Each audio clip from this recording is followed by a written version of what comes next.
Good morning. Good morning on this beautiful, sunny St. Patrick's Day. Good morning to everyone here in the sanctuary and to those of you online. Welcome to the Unitarian Society of Santa Barbara, and welcome to this loving community of seekers where all are welcome. In this community, we strive to live with integrity, nurture wonder, and inspire the actions that will transform us and transform the world. I'm Carolyn Bierke, and I am delighted to be serving as the intern minister of the Unitarian Society. I'm soaking up opportunities to learn and participate in church committees, activities, and collaborate with your amazing lead minister, Reverend Julia Hamilton. She is out of the pulpit today and enjoying watching from the congregation. For this morning's service, I am honored to be here today with Worship Associate Justine Sutton, Music Director Matthew Grissett, pianist Heather Levin, Director of Lifespan Education, Charla Brigante, and Angie Swanson-Kiriakou, who is engaging with our online attendees. I would like to extend a special welcome to any visitors or guests joining us for the first time. We would like to stay in touch and welcome you into this community. On the second Sunday of the month, we have a casual newcomer orientation across the courtyard in the front office.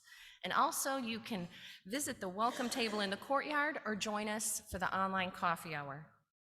We have a lot going on beyond our Sunday service. A couple things that I want to highlight. First of all, after the service, you have your last chance to run over to the Fashion Fling in the hall that is formerly known as Jefferson Hall, grab those last minute items and help out the church. The signups for are open for our small group gatherings to help shape the future of USSB. At these gatherings, members of the vision team and building team will ask you to reflect on a few questions that will guide the development of our capital campaign. These hour-long meetings will take place throughout the month at a variety of locations and times to make it possible for everybody to participate. You can sign up online, and you can also find out more in the courtyard today at the Bridge to the Future table. And save the date for the first congregational potluck. It will be held after the worship service on April 7th. RSVPs are not required, but we'd like to get a sense of how many tables and chairs are needed and what dishes folks are bringing. You can sign up online or at the welcome table during coffee hour. Now, I invite you to take a breath as we gather in this sacred space. Ring the bell and let the sound connect us.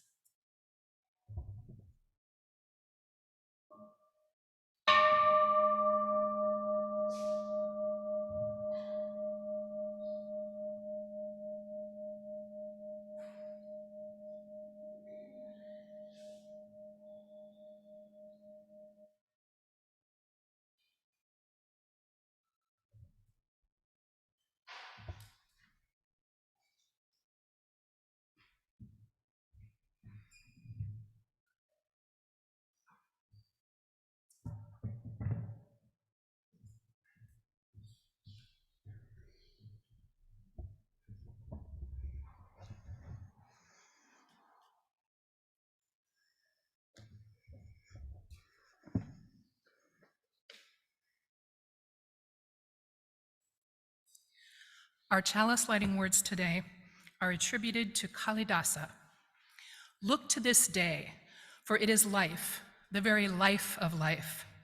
In its brief course lie all the verities and realities of your existence, the bliss of growth, the glory of action, the splendor of beauty. For yesterday is but a dream, and tomorrow is only a vision. But today, well lived, makes every yesterday a dream of happiness, and every tomorrow a vision of hope. Look well, therefore, to this day.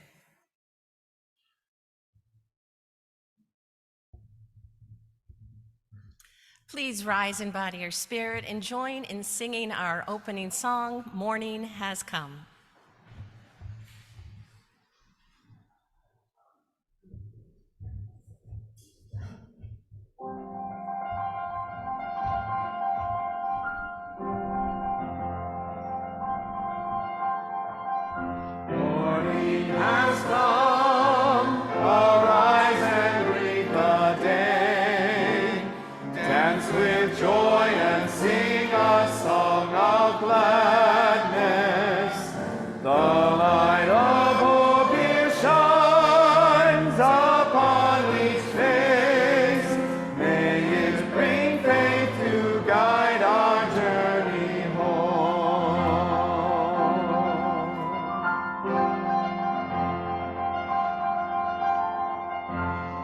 new day dawns, once more the gift is given.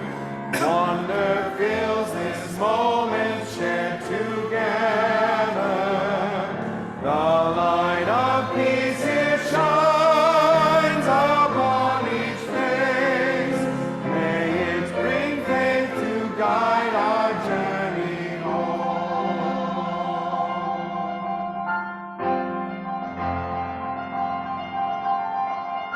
Open our eyes to see that life abounds. Open hearts to welcome it among us. The light of love it shines upon each face. May it bring faith to guide our journey home.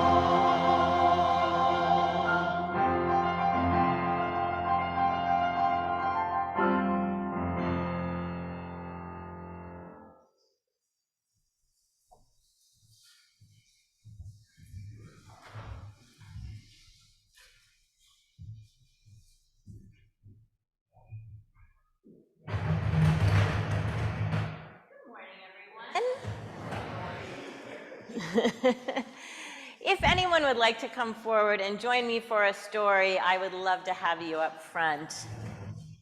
Janie's going to come up and help me a little bit with this story too. Good morning. Oh, look, you all just arrived like as if by magic, because I didn't see you right before the service, so welcome.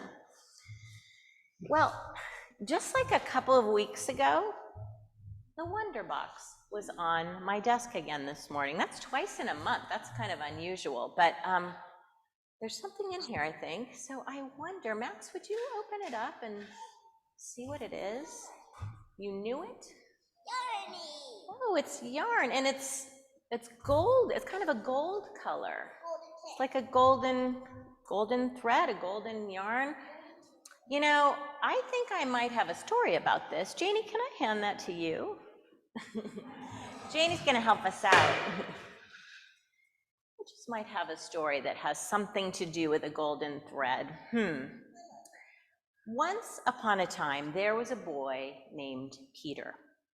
He was just an ordinary kid who, like many kids his age, he didn't really like school.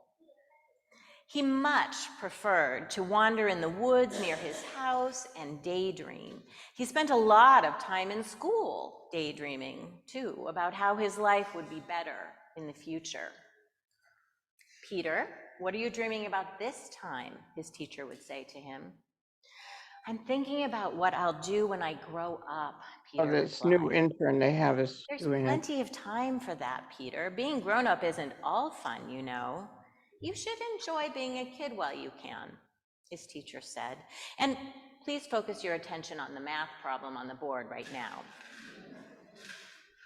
But Peter found it hard to enjoy whatever he was doing at any given time and was always looking ahead to the next thing.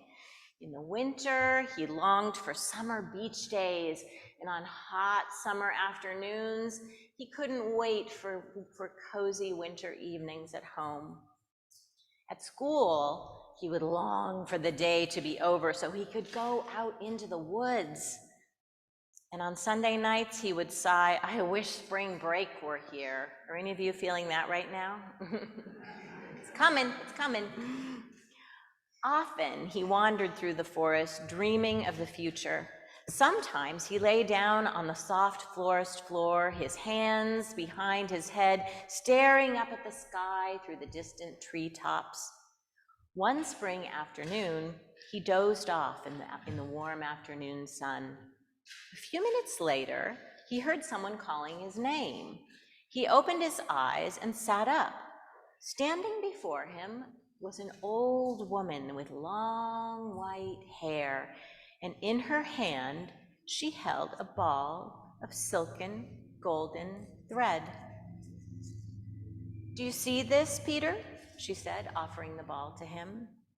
What is it? He asked curiously, touching the fine gold thread. This is your life thread, the old woman replied. If you leave it alone, time will pass normally, but if you wish time to pass more quickly, you have only to pull the thread a little way and an hour will pass like a second. I warn you though, once you have pulled the thread out, you can't get that time back.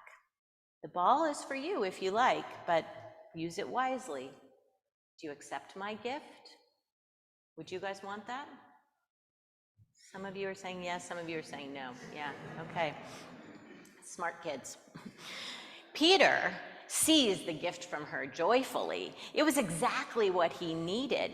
He would never have to sit through a hard math class or a dentist appointment again. He would never have to wait patiently in line or for a turn on the swings. He would never have to wait for anything again. He really wanted to give the thread a quick tug, but not yet, not yet.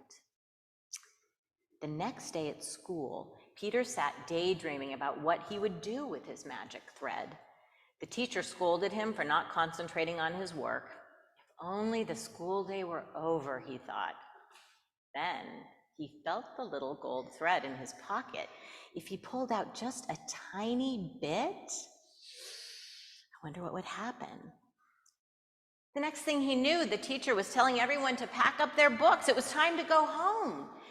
Peter was overjoyed. He ran all the way home. How easy life would be now. All his troubles were over. So from that day forth, he began to pull the thread just a little every day. Several months later, though, it occurred to him that it was stupid to pull the thread just a little each day. If he gave it a harder tug, he could be done with school forever. He would be a grown-up and could do just whatever he wanted. So that night, he gave the thread a hard tug. When he woke up in the morning, he was a young man and he was studying botany in college. He loves plants, so he was pretty excited about this. He loved his new life and enjoyed learning about plants and meeting new friends. One day, though, just before he had to start studying for his final exams, Peter thought, why do I have to wait to be a botanist? Why don't I just skip ahead a couple of years? I won't have to take all these tests and do all this work. So that night, he pulled a few more inches on his golden thread before he went to sleep. When he woke up, he discovered he had a great job working as an organic farmer and teaching botany at the local community college. He also discovered that he was married and had 2 children. Whoa! How did this happen? He didn't remember graduating from college or meeting his wife. He didn't remember the wedding or the birth of his children. He wondered what had happened to his parents and his friends from elementary school. Peter decided to put the ball away, and for a few years, he spent his days going to work and his evenings spending time with his wife and kids. His life was good, but he still couldn't stop thinking that things would be better only if. Always better. One night, Peter couldn't sleep. He tossed and turned restlessly. He was bored with his job and he was tired of working so hard. His daughter's teacher wanted to talk about all the daydreaming she was doing in class. His son was a grumpy teenager and his car needed big, expensive repairs. He thought about the magic thread. He reached into his nightstand and took it out, and for a moment he just held it in his hand. Then his impatience got the better of him. Surely he could just pull the thread far enough to get through the next year or two. What harm could there be in that? He gave it a tug and went to sleep. Well, his impatience must have gotten the better of him because he tugged harder on the thread than he had intended. And when he woke up the next day and turned to say good morning to his wife, she was gone. When he went to his children's rooms, they were empty. He wandered into the bathroom and looked in the mirror, and he jumped back in surprise, almost falling over, because there, staring back back at him from the mirror was a very old man with white hair and a wrinkled face. What had he done? Where had his life gone? So much time had passed and he had so few memories to show for it. He sank into a deep, deep despair. It had been a long time since Peter had walked in the forest. The small saplings from his childhood had all grown into tall fir trees, and it was hard to find the path that he had once known. Eventually, he came to a bench in a clearing. He sat down and with a heavy heart dozed off to sleep. He was awakened by someone calling his name. Peter? Peter, is that you? He looked up and saw the old woman with the long white hair he had met so many years ago when he was a boy. She had given him the magic ball with the golden thread.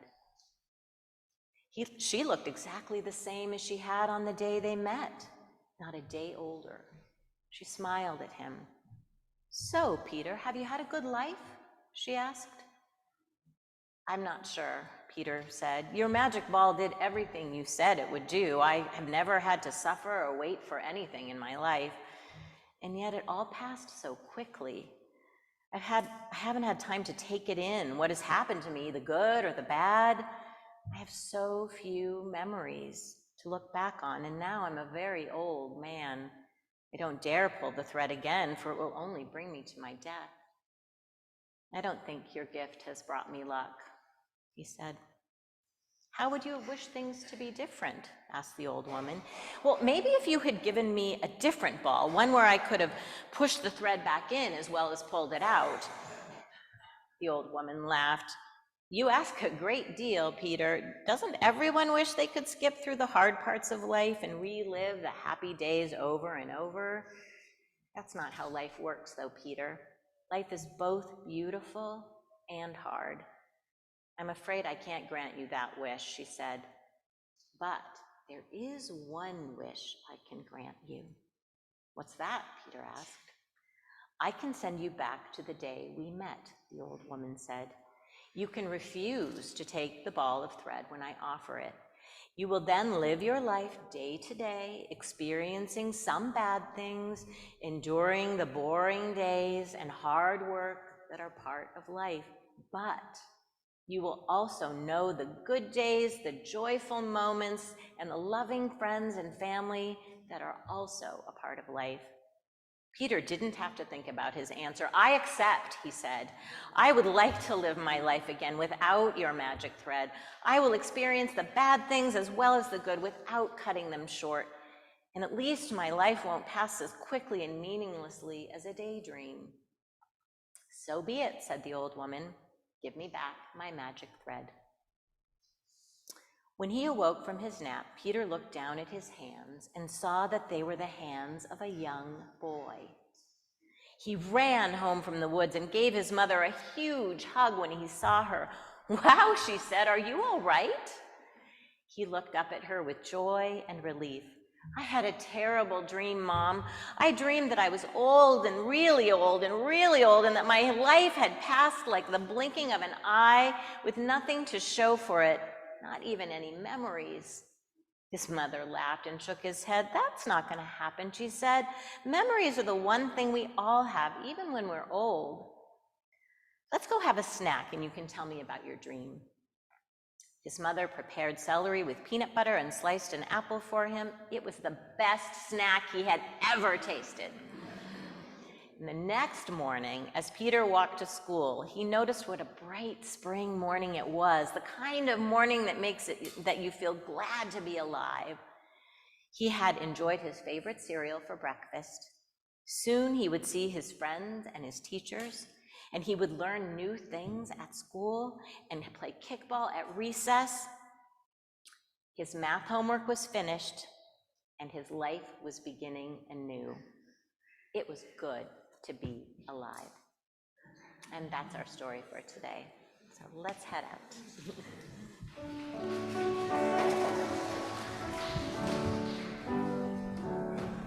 We hold you in our love as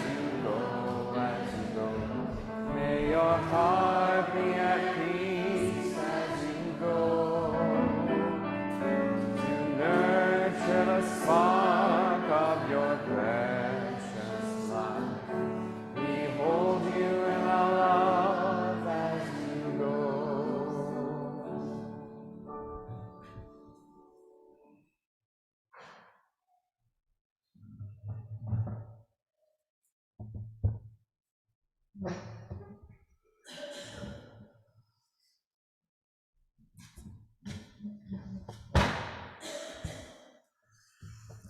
morning, everyone.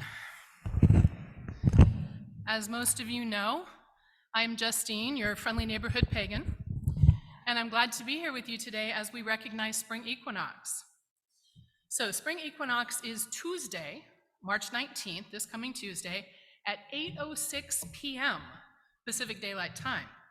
This is very specific, right? Not just the day, but that minute. If we wanted, we could probably look up the even more specific moment within that minute when astronomically the Earth is in perfect balance of light and dark. This fleeting moment of balance can remind us to live in the moment, as every moment in life is fleeting. At the same time, I think it's perfectly appropriate to recognize and celebrate a sacred day like spring equinox a few days before to a few days after.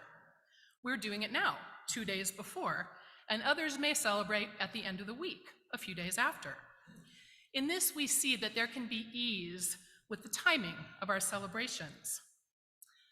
I find this reminds me the importance of both, paying attention to specific moments in time, as well as being relaxed about the timing of some things that are not in need of such specificity. Let these things happen a few days before or after. It's fine. We are in balance at spring equinox, heading into longer days of more light.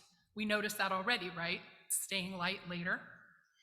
We also know the darker time will come and that the Earth's full cycle of light and dark is necessary for life to occur. There's a line I like from a song by the band Semisonic. Every new beginning comes from some other beginning's end. Let me say that again. Every new beginning comes from some other beginning's end.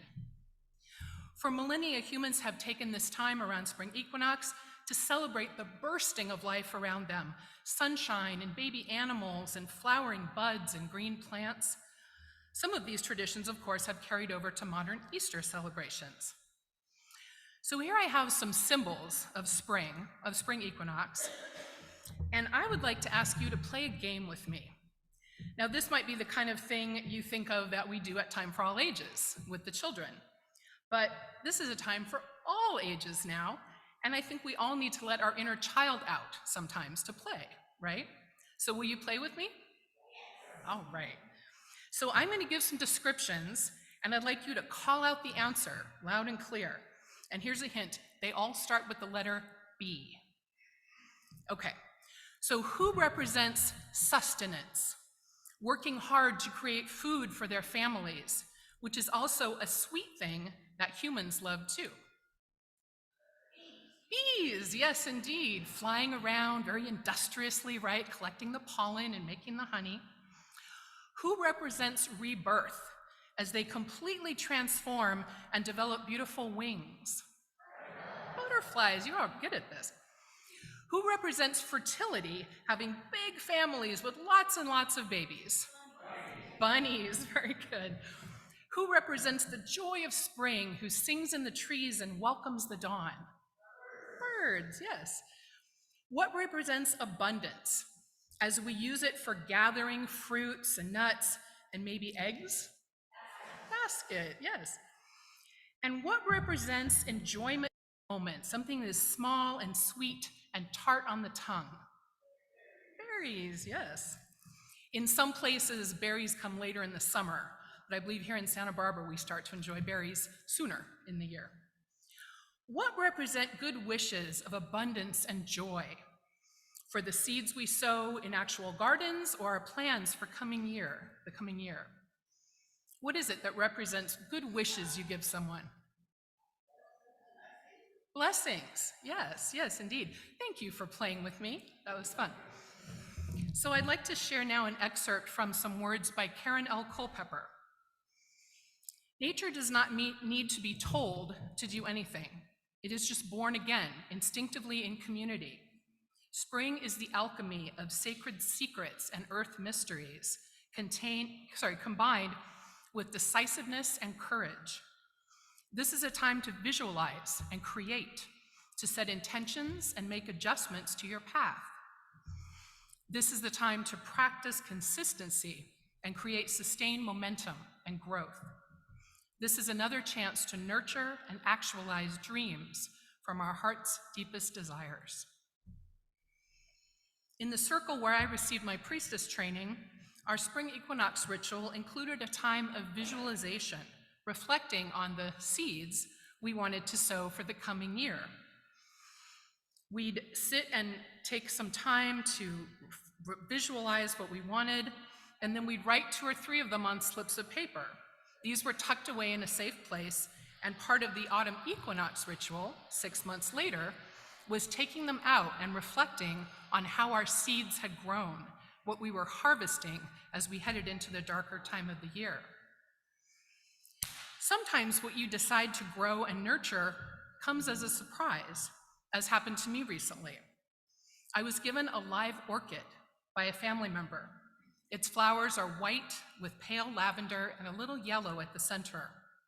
It is pretty, for sure, the stem arching gracefully with several flowers and more buds still to open. But I have to admit, I have never felt drawn to orchids. They always seem fussy to me, hard to care for and highly prized by those who are devoted to them. I never imagined I would have one. But suddenly here is this orchid I have. And after initial thoughts of it as a burden, who could I give this to who would appreciate it? I changed my mind. It somehow seemed disrespectful to the giver, and I certainly wanted to honor him and his thoughtful gift. I did a little research on how to care for orchids and decided I could handle it. After several days of sitting swathed in plastic, she was unwrapped and placed in my kitchen, where I hope she will get enough light. Each time I pass, I say hello. Oh, aren't your flowers pretty? I see you have some new buds ready to open. I have named her Petunia, and she will continue to beautify my home until the time comes when she is finished flowering for the season. I will continue to care for her, and maybe next year Petunia will have some more blossoms to share with me. I'm glad I decided to make room for her in my home and my heart.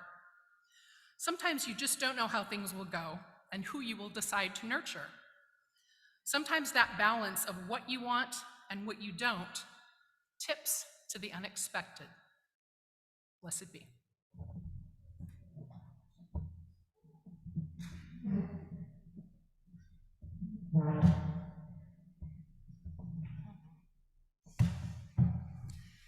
Please remain seated as we sing our reflective song, Rising Green.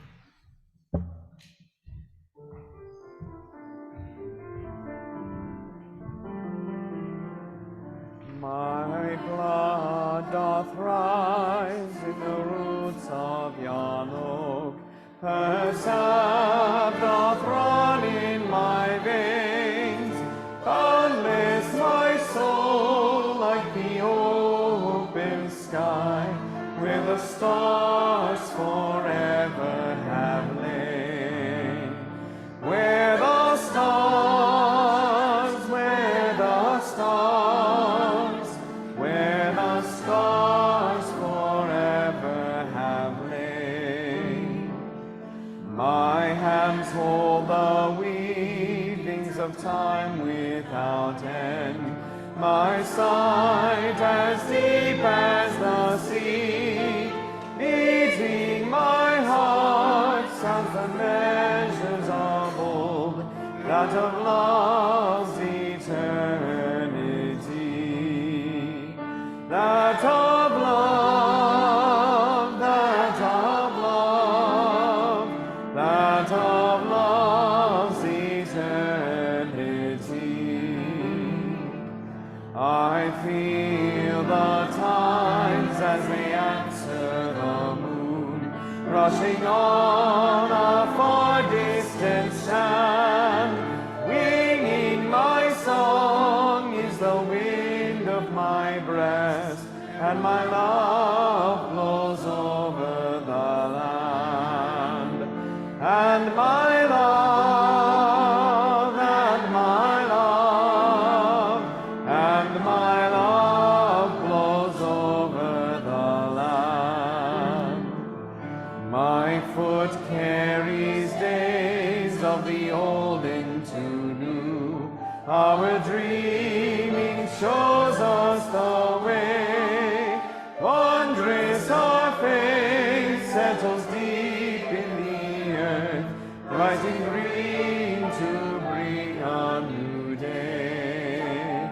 Rising green, rising green, rising green to bring a new day.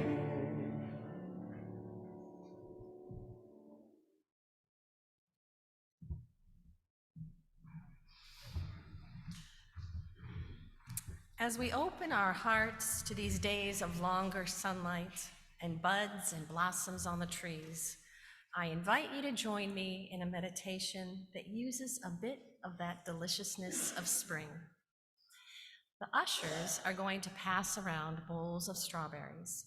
Please just take one out of the bowl and hold it without eating it, and breathe until everyone has gotten a berry.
As you look at that berry, visualize its start, growing out of the earth, berry blossoms in the sunshine and rain, petals falling down, and the tiny fruit appearing.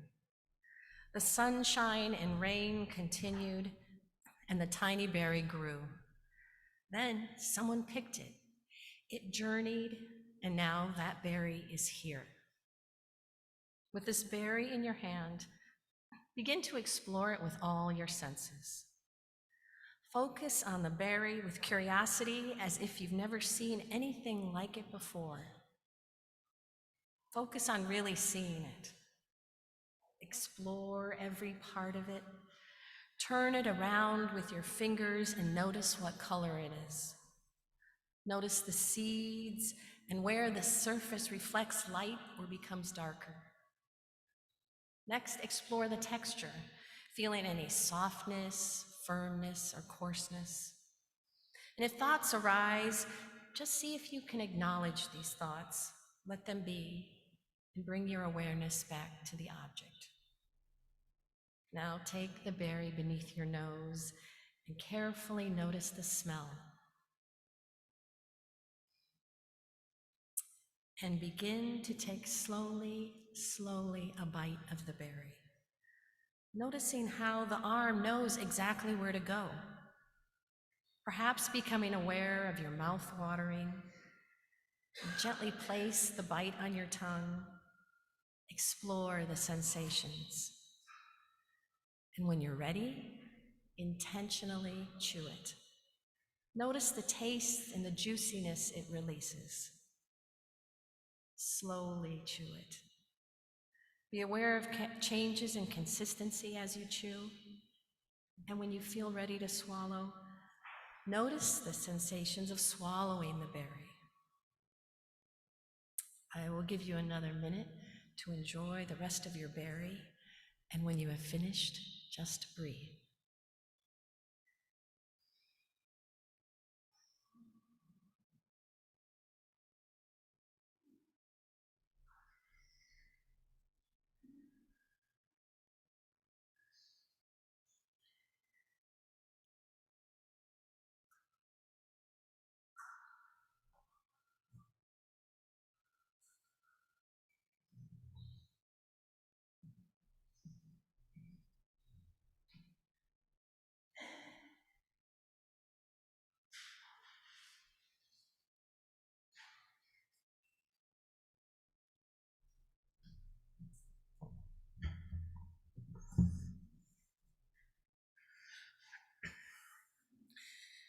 Each month, the Unitarian Society of Santa Barbara partners with an organization to be the recipient of our outreach offering. This month's recipient is PFLAG, the Santa Barbara chapter, and their mission is to create a caring, just, and affirming world for LGBTQ+ people and those who love them. Please join with me now in saying the affirmation of gratitude and giving. Let us be grateful for when we are able to give, for many do not have that privilege. Let us be grateful for those who share their gifts with us, for we are enriched by their giving. And let us be grateful even for our needs, so that we may learn from the generosity of others.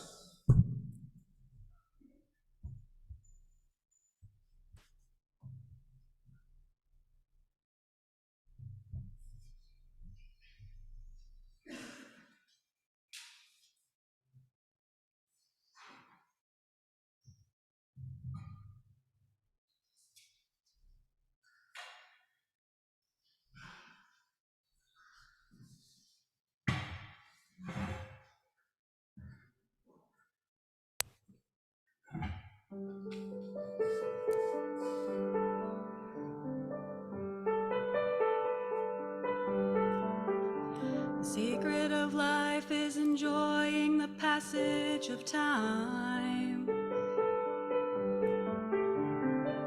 Any fool can do it. There ain't nothing to it. Nobody knows how we got to the top of the hill. But since we're on our way down, we might as well enjoy the ride. The secret of love is in opening up your heart. It's okay to feel afraid, but don't let that stand in your way. 'Cause everyone knows that love is the only road. And since we're only here for a while, we might as well show some style. Give us a smile. Isn't it a lovely ride? Sliding down, gliding down. Try not to try too hard. It's just a lovely ride. Now the thing about time is that time isn't really real. It's just your point of view. How does it feel for you? Einstein said he could never understand it all. Planets spinning through space, the smile upon your face. Welcome Welcome to the human race, some kind of lovely ride. I'll be sliding down, I'll be gliding down. Try not to try too hard, it's just a lovely ride. Isn't it a lovely ride? See me sliding down, gliding down. Try not to try too hard, it's just a lovely ride. The secret of life is enjoying the passage of time.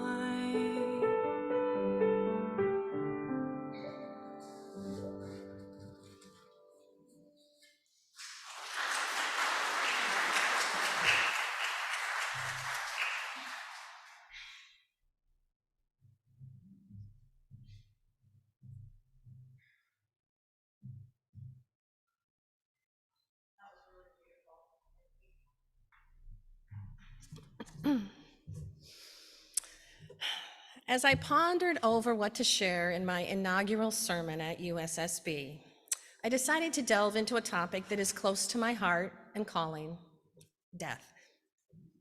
Yes, I know it sounds a bit gloomy, and you might be questioning your decision to attend today, but fear not, for even in the face of death, there is wisdom, humor, and a path for living to be found. Laughter has a way of helping us confront life's most challenging realities. So I couldn't resist starting with a few lighthearted death jokes. So I asked the artificial intelligence program ChatGPT for a death joke, and it said, "I'm sorry, but making jokes about death can be insensitive and upsetting to some people. Is there another type of joke or topic you would like to hear about?" It's true. It really is interesting that the stigma of death is so strong in our culture that even artificial intelligence thinks it can't be talked about. I found a couple anyway.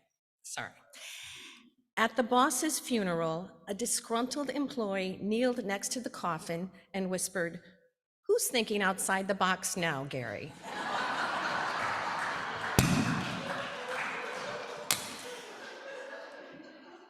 Never challenge death to a pillow fight unless you are ready to handle.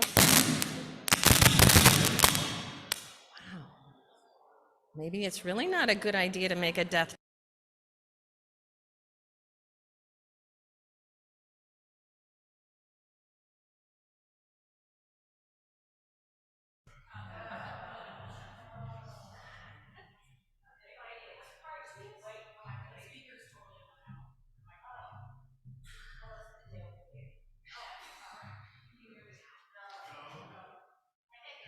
One, two.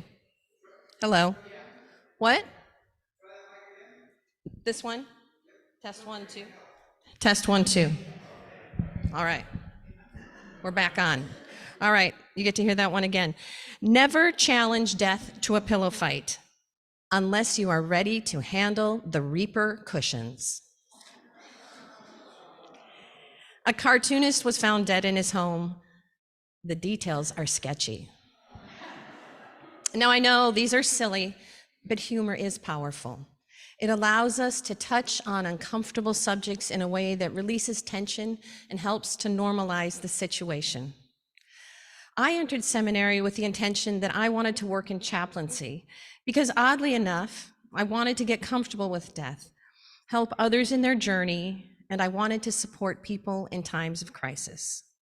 Those moments of crisis are some of the most tender and vulnerable moments. When we find the everyday trappings are stripped away and we are faced with what really matters. As a Ventura County Fire Department chaplain, I have worked to be a comforting presence to people of many faiths in the midst of horrible and devastating tragedy. And as a hospice chaplain, I've worked with patients and families who are facing end-of-life decisions. I've helped them explore unresolved issues and relationships, saying goodbye, and connect with what brings them spiritual comfort. There have been times at the bedside of a patient when humor helped to bring the family together and was a reminder of how rays of light still exist even in the heavy and hard moments. There's a saying that I've heard amongst people who work with those at the end of life, which is that we die as we have lived, which I have found to be very true. And what does that mean, die as we have lived? It's about the congruence between the way a person lived their life and the way they depart from it. There are exceptions, but I have witnessed angry people struggle and resist death, furious that this has happened to them. And kind and generous people allow love and peace into their final moments, realizing that the precious remaining moments are rich. Being with people at the end of life has deepened my understanding of the present moment. I believe that confronting death head on is essential for living a life of true purpose and meaning. And so with reverence, humility, and humor, let us think about this journey together a bit more deeply.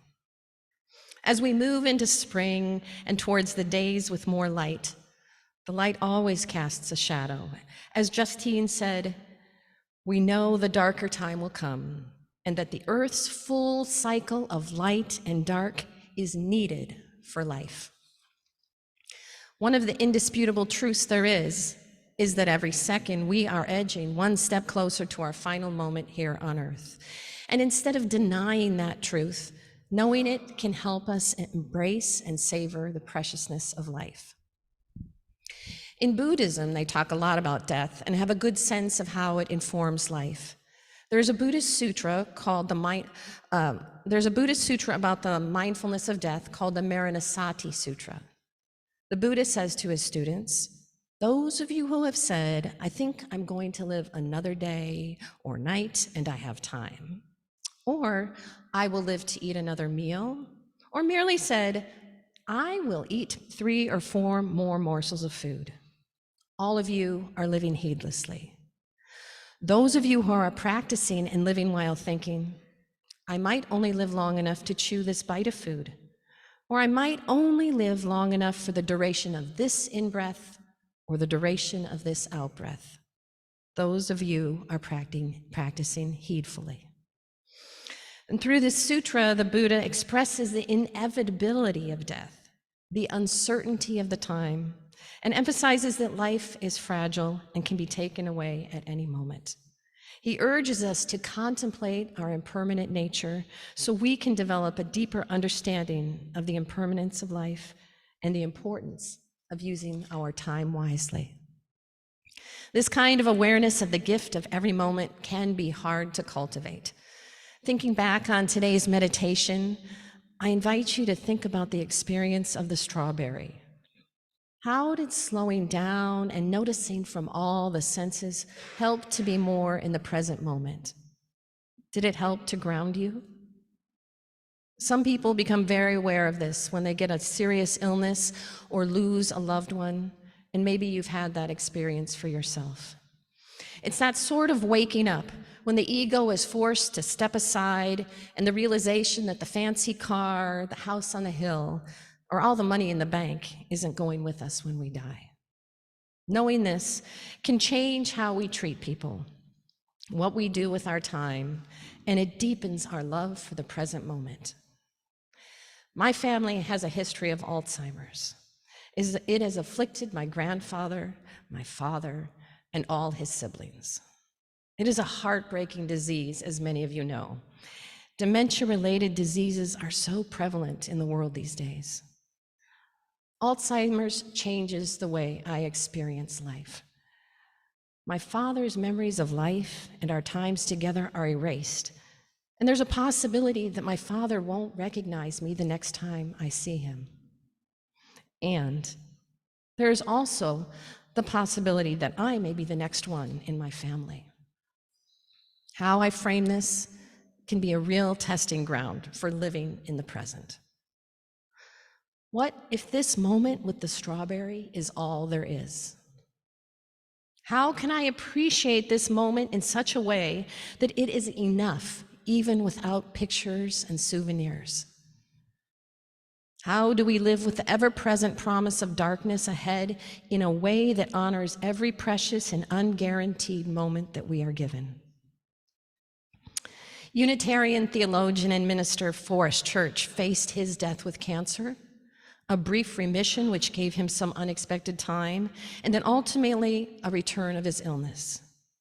He used his metaphor of many panes in a window to illustrate his belief that life and death are interwoven and they are the heartstrings of religion. He says his mantra is, want what you have, do what you can, and be who you are. He goes on to state, wanting what you have recognizes that we tend only to want things that we don't have. It's like looking through a many-paned window with all the sorts of different projects etched in each segment. Vocational projects, parent and child and friend projects, our hobbies, and our health are framed there too. But we never look through the glass that says health until it clouds over. Then we push our nose right up against it, and all we can see is darkness into the glass, and our whole world goes dark. If we back up from it and say, I want friends who love me, I want a family who's helping me, I want the sun to come up, and I want the day to be beautiful. All these things can come true. All these prayers can be answered. By wanting what you have, finally you can admit to yourself, I wouldn't be appreciating all of these things with nearly the same gratitude if this one pain had not gotten dark.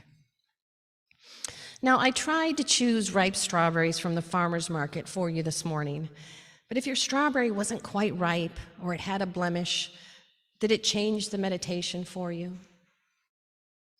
Like that ball of string and the boy in the story who wished for the day to go faster when he was bored, or the kids were misbehaving, or there was financial stress. It is so easy to let those factors take us out of the present moment.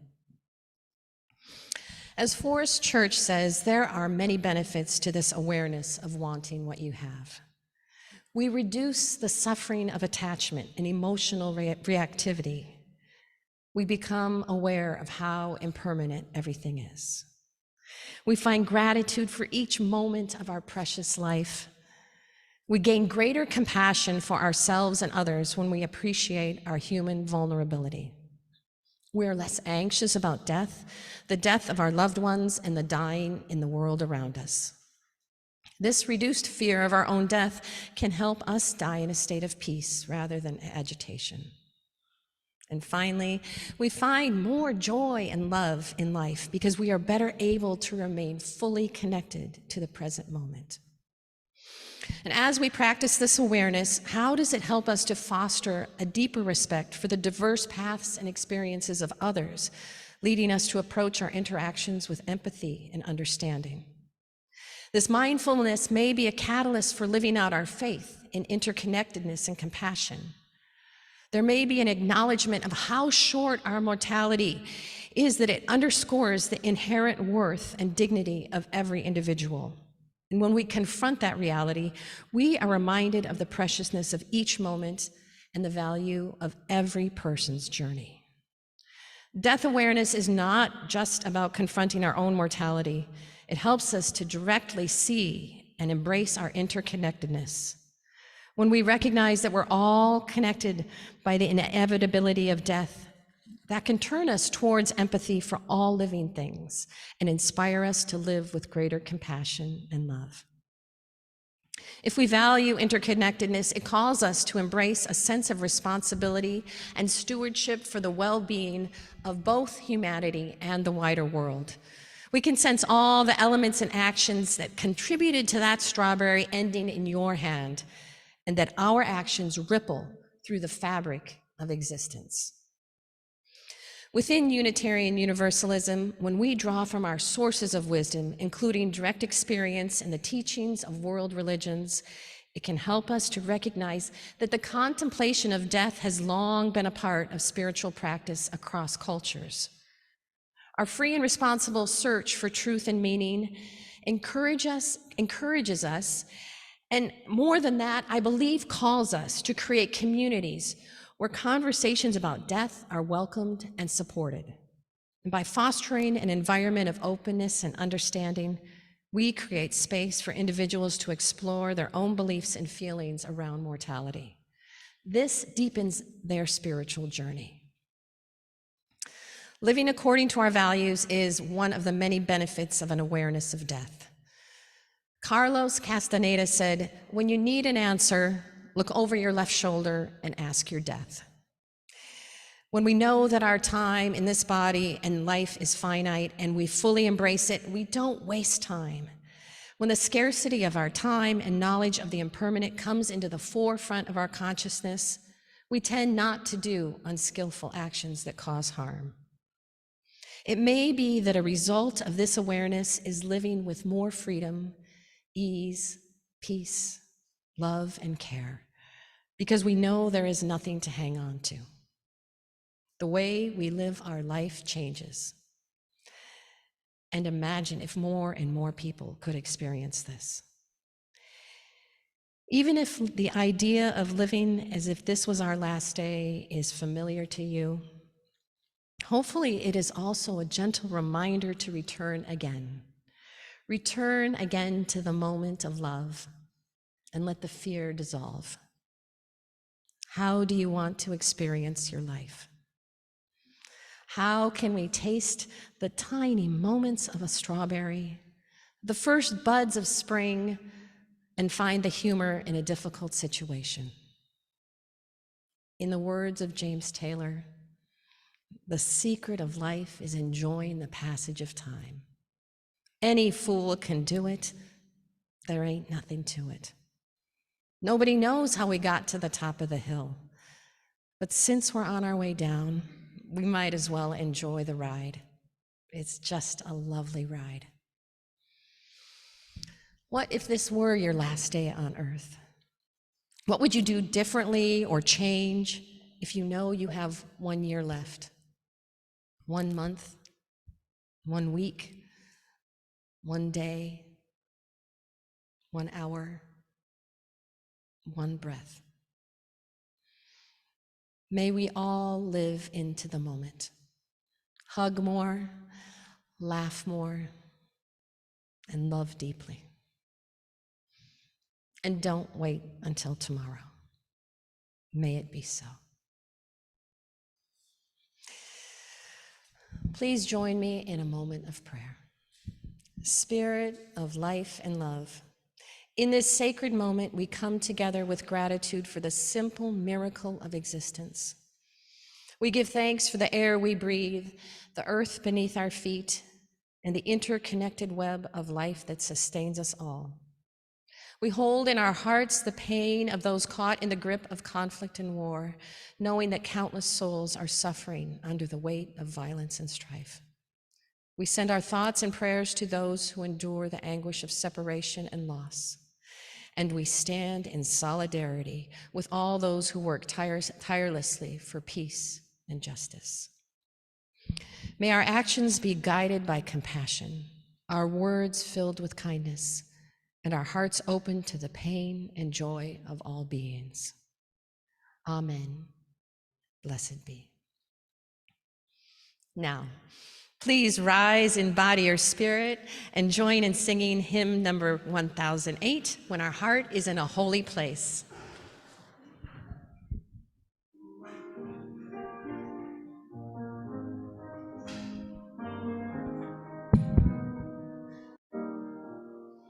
When our heart is in a holy place, when our heart is in a holy place, we are blessed with love and amazing grace. When our heart is in a holy place, when we trust the wisdom in each of us, every color, every creed and kind, and we see our faces in each other's eyes, then our heart is in a holy place.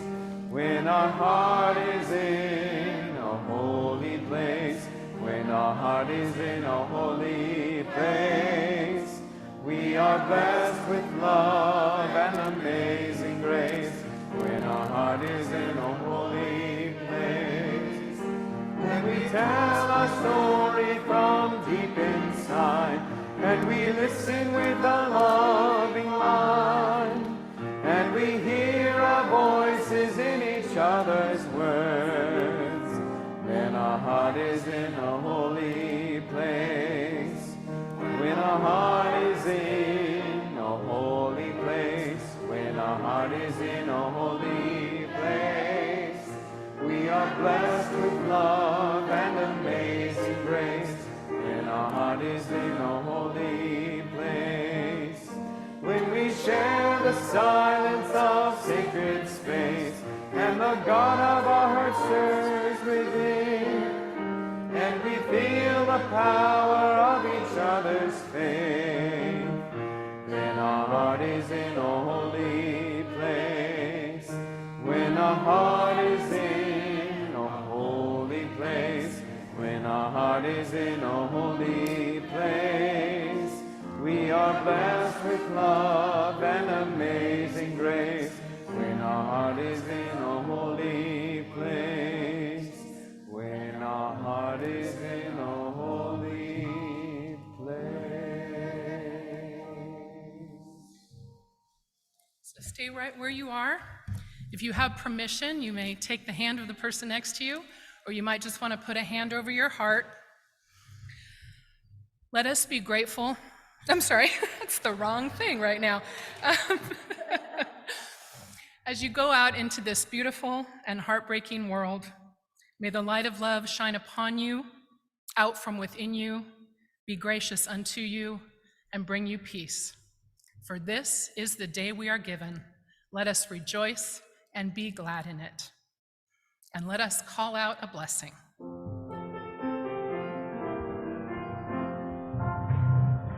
Oh,